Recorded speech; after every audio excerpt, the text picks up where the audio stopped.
नमस्कार, मराठी मंडळीवर तुमच्या सगळ्यांचं स्वागत आहे।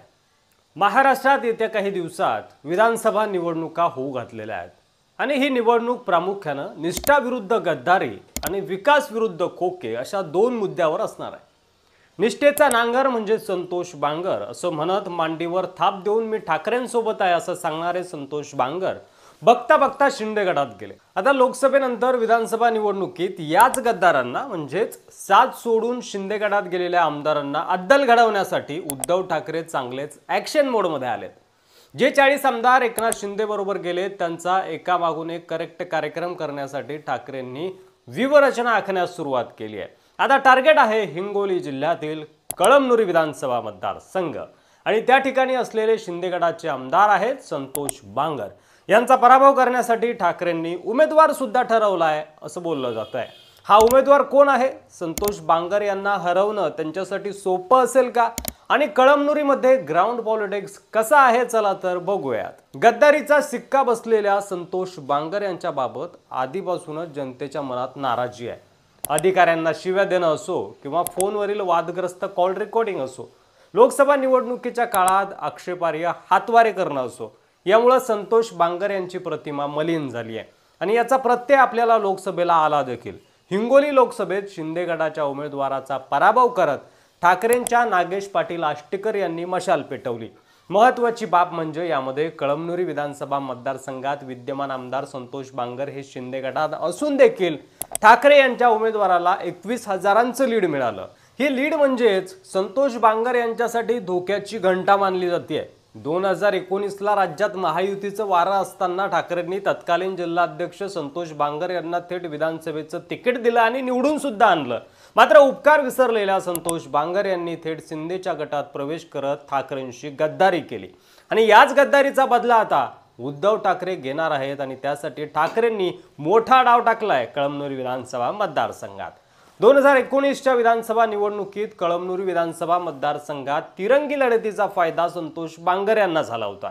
बांगर यांना या निवडणुकीत 82,515 मतं मिळाली होती, तर यांच्या विरोधात असलेल्या वंचित बहुजन आघाडीच्या अजित मगर यांना 66,135 मतं आणि काँग्रेसच्या संतोष तरफे यांना 57,544 मतं मिळाली होती। मात्र खरी मेघ तर इथेच आहे, कारण अचूक टायमिंग साधत या दोन्हीही उमेदवारांनी ठाकरेंच्या शिवसेनेत प्रवेश केला। त्यातील अजित मगर यांच्या नावावर उद्धव ठाकरेंनी जवळपास शिक्कामोर्तब केला असून यंदाच्या विधानसभेत कळमनुरी मतदारसंघातून संतोष बांगर विरुद्ध अजित मगर असा थेट सामना आपल्याला पाहायला मिळू शकेल।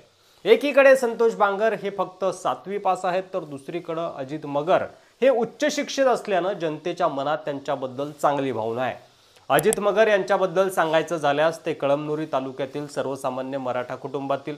त्यांनी BSc ॲग्रीचं शिक्षण पूर्ण केलंय। स्वर्गीय माजी आमदार विठ्ठलराव नाईक यांच्यानंतर सर्वात जास्त आंदोलन करणारा नेता म्हणून त्यांची ओळख आहे। तसेच ते महाराष्ट्र शासनाचा वसंतराव नाईक शेतीनिष्ठ शेतकरी पुरस्कार प्राप्त शेतकरी आहे आणि हिंगोली जिल्ह्यातील शेतकऱ्यांसाठी मोठी चळवळ त्यांनी उभारली आहे। त्यात पीक विमा मिळवून देणं असेल, पीक कर्ज मिळवून देणं असेल, पीक कर्जासाठी आंदोलनं अशी अनेक कामे आहेत। इतकंच नाही तर 2 वेळेस हायकोर्टामध्ये पीक विम्यासाठी जनहित याचिका देखील त्यांनी दाखल केली होती।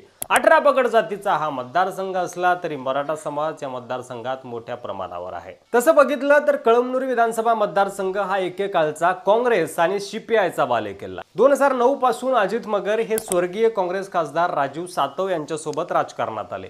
अजित मगर हे राजीव सातव यांचे कट्टर समर्थक समजले जायचे। 2014च्या लोकसभा निवडणुकीत अजित मगर यांनी राजीव सातव यांचे निवडणूक प्रतिनिधी म्हणून देखील काम पाहिलं। 2017 साली अजित मगर यांनी काँग्रेसकडून वाकोडी सर्कलचं जिल्हा परिषदचं तिकीट मागितलं, मात्र काँग्रेसने त्यांना ते तिकीट दिलं नाही आणि म्हणून त्यांनी अपक्ष जिल्हा परिषद निवडणूक लढवली आणि ते जिंकून सुद्धा आले। अजित मगर यांनी अनेकदा शेतकऱ्यांसाठी आंदोलनं देखील केलेली आहेत आणि त्यामुळे शेतकऱ्यांचा नेता अशी देखील त्यांची ओळख आहे। ऑगस्ट 2022 मध्ये अजित मगर यांनी थेट मातोश्रीवर जाऊन उद्धव ठाकरे यांच्या हस्ते शिवबंधन बांधलं। एकाच वेळी अजित मगर आणि संतोष तरफे यांनी ठाकरे यांची मशाल हाती घेतल्यानं उमेदवारी नेमकी कोणाला द्यायची असा मोठा प्रश्न उद्धव ठाकरे यांच्यासमोर होता।